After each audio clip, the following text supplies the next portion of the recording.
자, 오늘 예수님께서 게네사렛에서 병자들을 고치는 내용이 나옵니다. 이 성경 말씀을 통해서 우리에게 주시는 하나님, 우리에게 보여주신 그 예수 그리스도 하나님이 어떤 분인지를 잘 깨달아 알 수 있기를 원합니다. 자, 사실 한 2주 전에 우리가 물리를 걸었습니다. 예수님과 함께 손을 잡고 물리를 걸었어요. 여러분, 예수님과 함께 물리를 잘 걷고 계시나요? 네, 물리를 잘 걸을 수 있기를 원합니다. 그리고 나서 이 제자들이 게네사렛 땅으로 지금 오잖아요. 그런데 그곳은 물리를 걷는 놀라운 경험을 하고 주님께서 우리에게 베풀어 주시는 주님을 만나는 참 놀라운 경험을 하고 정말 환상적인 어떤 경험을 했지만 그들이 도달한 게네사렛 땅에는 또 현실이 펼쳐지는 그런 모습을 보게 됩니다. 사실 게네사렛은 굉장히 비옥한 동네였다고 합니다. 그래서 사람들이 사는 것도 넉넉하고 부족할 것이 없어 보이는 그런 동네였어요. 그러나 사실 영적으로는 또 육적으로도 척박한 그런 동네, 그런 모습이 있었다는 것이죠. 여러분, 주님이 오셨다는 소문이 게네사렛에 쫙 퍼집니다. 그러자 많은 사람들이 몰려들기 시작합니다. 물밀듯이 떼를 지어서 밀려들기 시작합니다. 그런데 거기 온 사람들이 하나같이 참 아프고 힘든 사람들이 많아요. 아프고 힘들고 넘어지고 어떻게 해야 될지 모르는 사람들이 많이 몰려온 그런 내용을 보게 됩니다. 그 현장에서 주님께서 또 어떤 일을 하시는지, 무엇을 보여주시길 원하시는지를 오늘 잘 볼 수 있기를 원합니다. 자, 먼저는 여기에 모인 사람들이 어떤 사람들일까를 한번 보도록 하겠습니다. 보면 35절이죠. 그곳 사람들이 예수이신 줄을 알고 그 동네방네 통지하여 모든 병든 자를 예수께 가져오니, 여기 보면 이 사람들이 동네방네 전화를 막 돌렸어요. 전화 돌린 이유가 뭘까요? 예수가 오셨다. 예수가. 그러면서 예수가 오셨다는 것만으로는 충분하지 않죠. 전화 돌릴 이유가 없죠. 왜 돌렸냐면 그 예수가 이런 분인 줄 내가 아는데 오기만 해. 예수 만나면 문제 해결돼, 병 고쳐, 이런 소문이 막 돌았던 것이죠. 성경은 그렇게 이야기합니다. 사람들이 예수를 알았다. 근데 우리가 많이 이야기합니다만 여기서 알았다라는 것은 진짜 안 것은 아니죠. 예수 그리스도, 그분을 인격적으로 만나고 그분의 십자가가 나에게 어떤 의미가 있는지 이런 것을 잘 알았다는 그런 의미가 아니고 그저 표면적으로 예수님께서 병 잘 고친다더라, 병 잘 고치는 기적을 행한다더라 라는 정도를 알고 있었다라는 것이죠. 그러므로 여기 알았다라는 것은 좀 부족한 알미입니다. 그런데 잘 생각해 보면 이 사람들이 아는 방식이 뭐냐면 자기 방식대로 아는 겁니다. 보여주는 대로, 들은 대로, 배운 대로 아는 것이 아니라 자기가 보고 싶은 대로 봐서 아는 것입니다. 흔히들 그렇지 않습니까? 뭘 이렇게 안다 그럴 때, 제가 오늘 우리 이 목사님 오셨는데 처음 뵀거든요. 사진은 봤습니다만 처음 뵀는데 딱 보면 알거든요, 제가. 이 수준이죠. 딱 보면 제가 뭘 알겠습니까? 그죠? 그러나 자기는 안다라고 생각하는 거지. 안다라고 생각하는 거죠.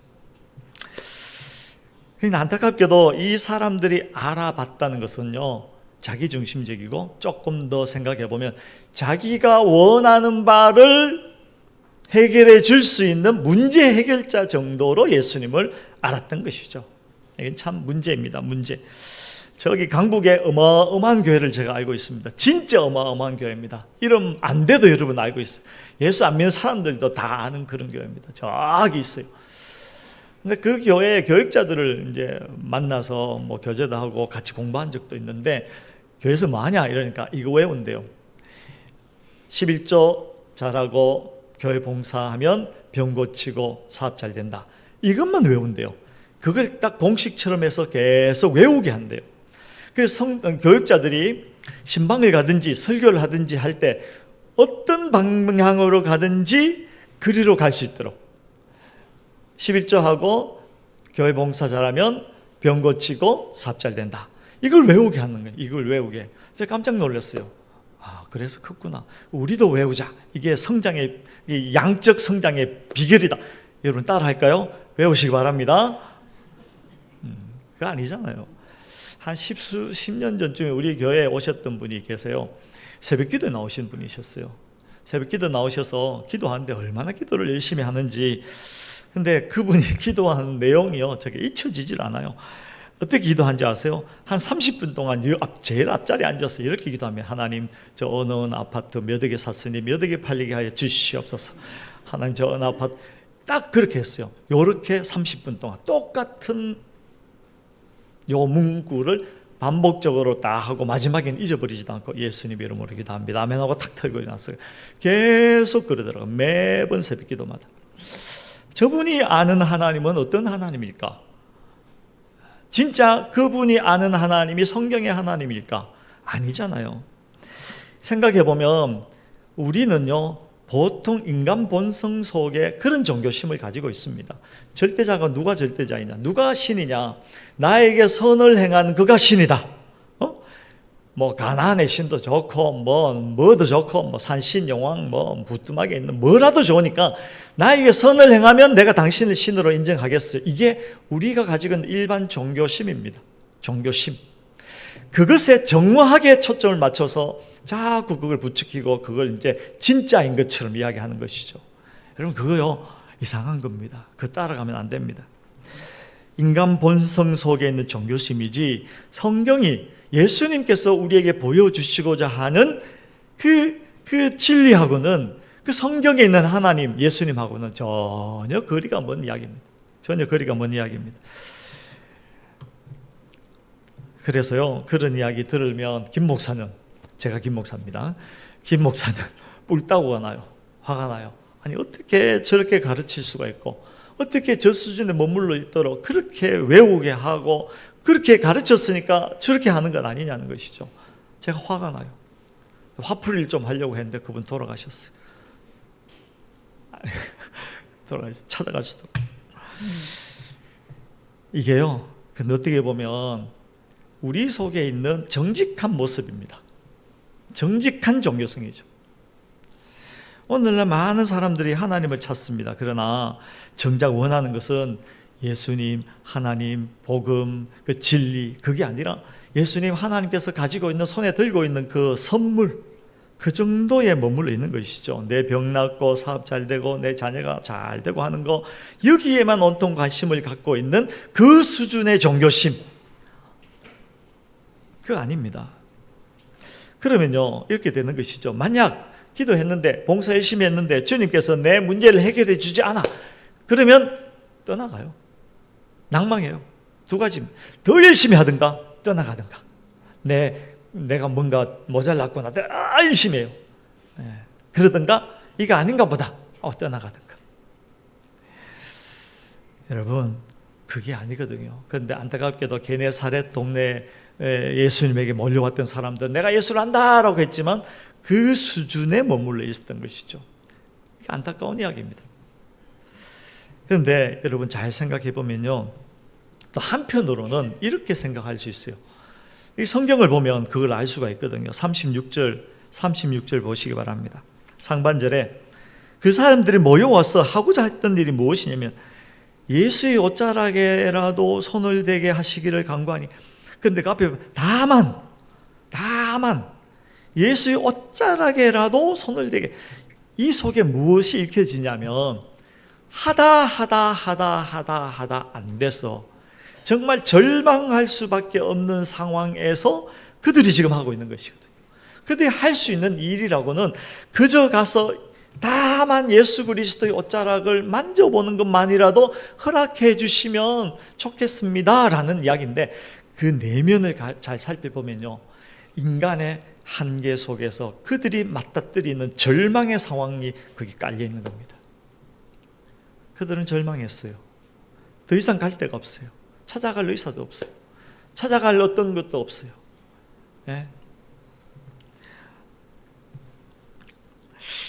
그들의 절망적인 상황. 그래서 저는 이런 생각을 해봤어요. 저는 열받고 뿔따구가 나면, 저 같으면 이것들 말이야, 그게 신앙이냐고, 그거 아니야 라고 막 혼내고 그랬을 것 같은데, 주님께서는 그들을 혼내거나 쫓아내지 않았어요. 허용하시는 모습을 보게 됩니다. 예수님의 옷자락이라도 잡으려고 비명을 지르는 그들을 보고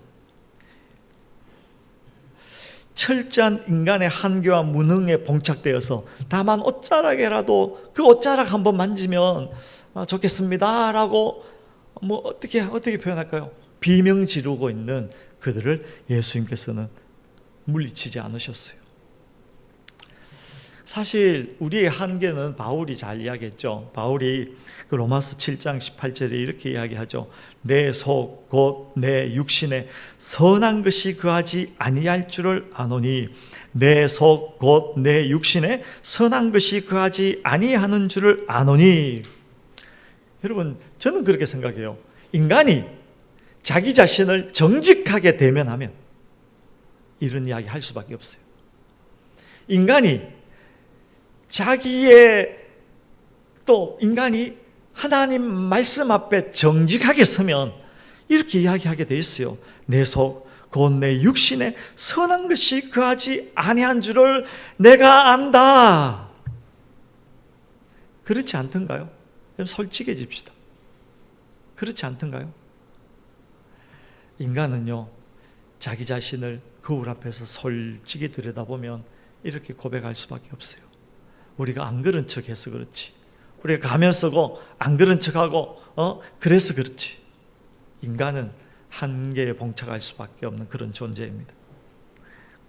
주님께서는 비록 그들이 기복적이고 자기중심적으로 예수를 안다라고 잘못된 알을 가지고 그들이 나와서 왔지만 그들 속에 있는 한계를 보시고 그들을 내쫓지 않았어요. 그들을 호통치지 않았어요.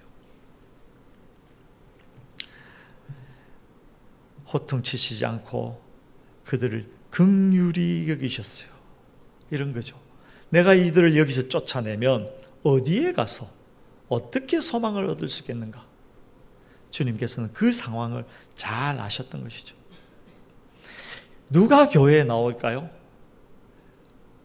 누가 신앙의 깊은 경지에 갈 수 있을까요? 자기의 한계를 알고 자기의 한계를 정확하게 이해하고 그런 사람들이 교회에 또 깊은 신앙의 자리에 앉더라고요. 주님께서는 그들을 쫓아내지 않으셨어요. 그들을 쫓아내면 그들이 어디로 갈까? 그들이 갈 데가 없어요. 소망을 얻을 데가 없어요. 그러니 주님께서는 그런 부족하고 연약한 신앙을 보듬기 시작하십니다. 쫓아내지 않았어요. 여러분, 그러므로 먼저는 이렇게 하시기 바랍니다. 비명을 잘 질러야 돼요. 비명 잘 지르는 인생이 오히려 정직한 인생입니다. 와, 내가 죽겠습니다. 나는 더 이상 가망이 없습니다. 내 속에 있는 죄성이 나를 그냥 두지 않습니다. 비명을 질러야 돼요. 비명 잘 지르는 사람이요, 그 정직한 사람입니다. 그러니까 제가 생각하기에 버티는 인생이 가장 불쌍한 인생입니다. 버티려면 어떻게 해야 돼요? 가면 써야죠. 버티려면 어떻게 해야 돼요? 아픈데 안 아픈 척 해야 되고, 꼭 죽을 것 같은데 나 안 죽어, 괜찮아, 이만하면, 그리고 자기를 속이고 체면거려야 돼요. 제가 예전에 병원에 이제 신방을 갔어요. 신방이 아니라 마지막 순간에 복음 전하러 갔어요. 이분은 이제 말기암으로 곧 돌아가시는 분입니다. 휠체어에 앉아서 힘도 없어요. 가서 권면하고 또 복음을 전했어요. 근데 그분이요, 괜찮아요, 괜찮습니다, 이 이야기만 계속 하더라고요. 분명히 안 괜찮아요. 그 인생 이제 끝나는 겁니다. 그 인생 이제 생명의 어떤 희망도 없어요. 근데 그는 끊임없이 그렇게 이야기하더라고요.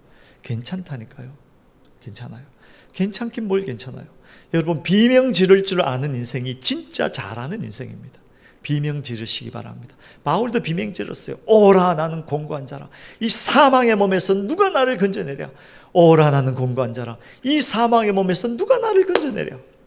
정직한 사람은 비명 지른다니까요. 또 비명 질러 볼까요? 이건 우리 교회 우리 김 목사는 설교가 좀 웃겨가지고 자, 비명 전방을 향하여 비명 5초간 버티는 인생이 제일 안타까운 인생입니다. 그 생각해 보면 집 나간 둘째 아들도 그랬잖아요. 집 나간 둘째 아들 아시죠? 아버지 집에 재산이 많았는데 그 반틈 뚝 떼가지고 내 마음대로 어떻게 해보려고 그거 가지고 집 나갔어요. 근데 내 마음대로 하는 게 되나요? 다 말아먹고 거기다가 가뭄까지 드니까 도저히 살 길이 없어서 먹을 게 없어가지고 돼지 우리에 가잖아요. 돼지 우리, 유대인들은 돼지 고기 쳐다도 안 봐요. 그런데 그 돼지 우리에 가서 돼지가 먹는 쥐엄 열매를 얻어먹으려고 그 돼지 죽통을 막 뒤졌어요. 그런데 얻었어요, 못 얻었어요? 성경에 보니까 못 얻었다. 그것도 못 얻었다. 그쯤 되면 그 마지막 남은 자존심 세우는 사람 어떻게 하는지 아세요? 그래, 그럼 여기서 가부좌 털고 가만히 죽을 때까지 기다리자. 그러나 그 둘째 아들은 그렇게 하지 않았죠. 그 위치에서, 그 자리에서 비명을 지릅니다. 아, 나로요 죽게 되었도다. 내 안에는 어떤 능력도, 나를 구원할 수 있는 어떤 희망도, 어떤 힘도 내 안에 없구나. 비명을 지르기 시작합니다. 그 비명이 뭔지 아세요? 아버지 집으로 가야겠다. 아버지 집으로 가야겠다. 아버지 집으로 가야 되겠다. 여러분, 비명 잘 지르는 인생이 진짜 그 현명하고 지혜로운 인생입니다.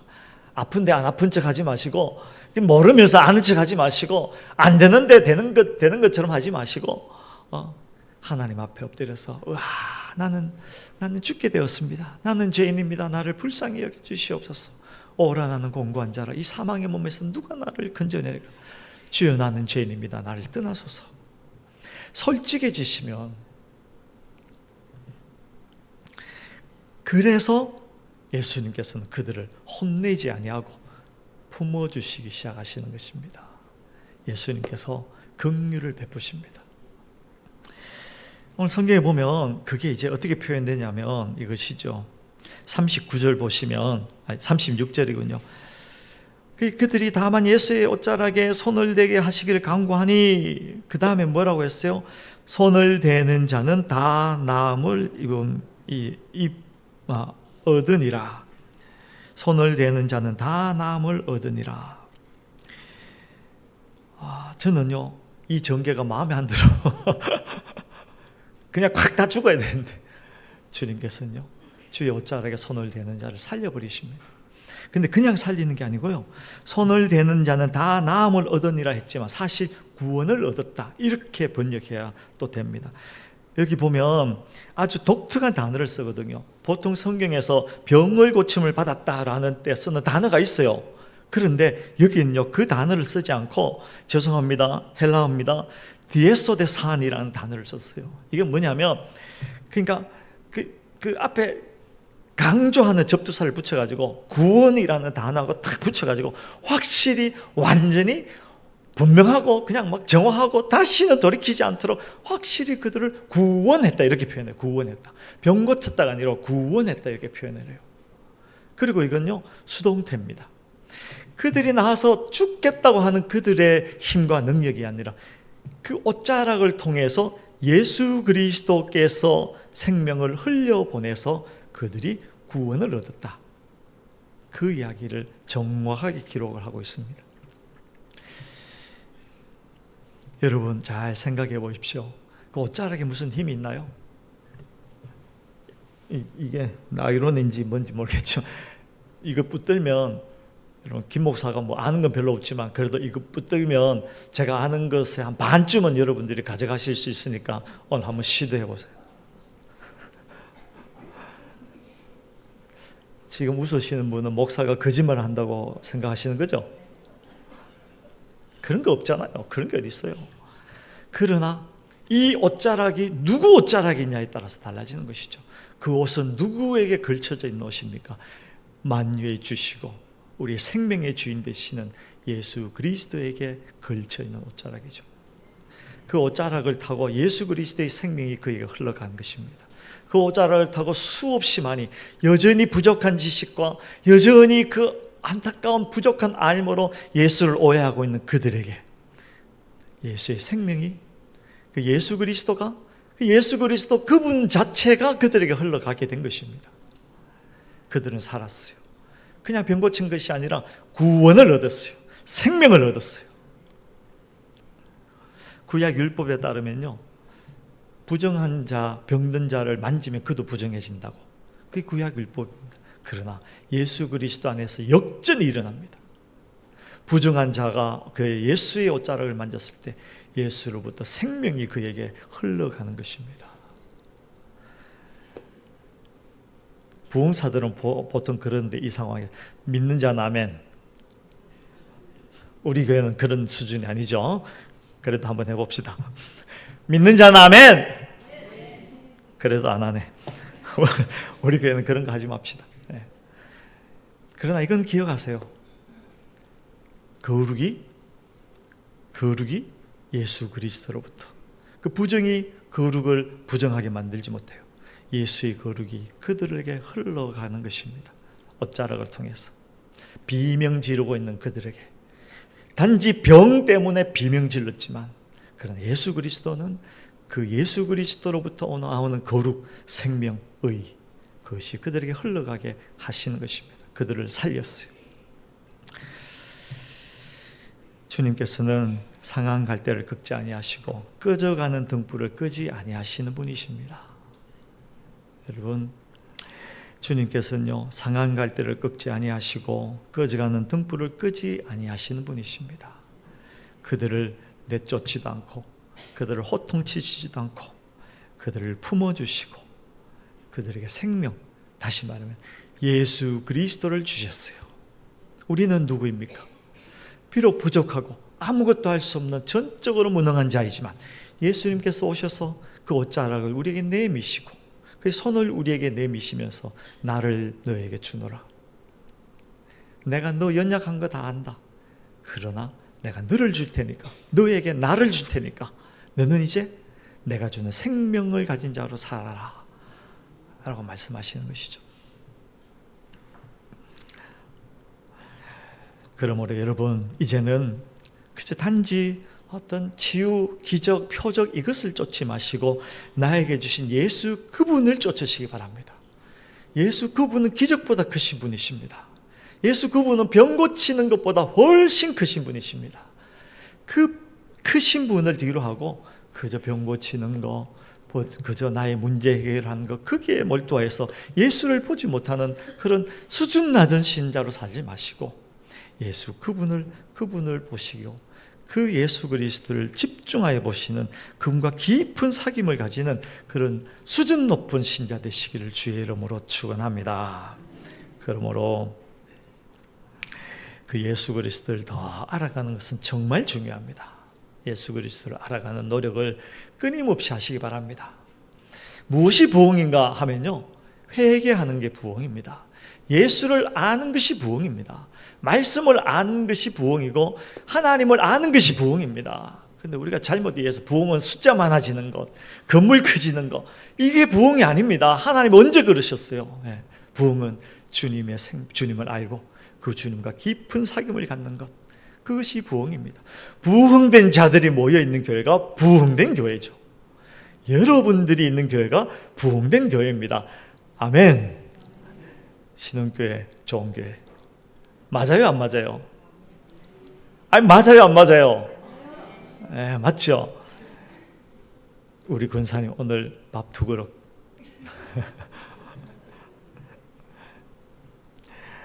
진짜 그 주님과 사귐을 갖게 되면요, 그 주님과 사귀면 진정한 자유가 오기 시작합니다. 더 이상 어떤 것에도 얽매이지 않습니다. 나를 공격하고 나를 무시하고 나를 몰라주는 그 많은 환경들 속에서도 나는 매이지 않습니다. 그게 휘둘리지 않습니다. 그것 때문에 가면 쓰지 않아도 됩니다. 그것 때문에 주눅들지 않아도 됩니다. 진리가 너희를 자유케 하리라. 진리가 너를 자유케 하리라. 진짜 자유는 거기서 오는 것입니다.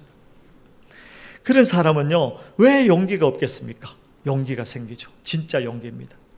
그런 사람은요, 평안합니다. 그런 사람들은 이런 이야기를 잘해요. 나는 부족합니다. 아이고 죄송합니다. 아이고 내가 잘못했네요. 그냥 한 대 때려주세요. 죄송합니다.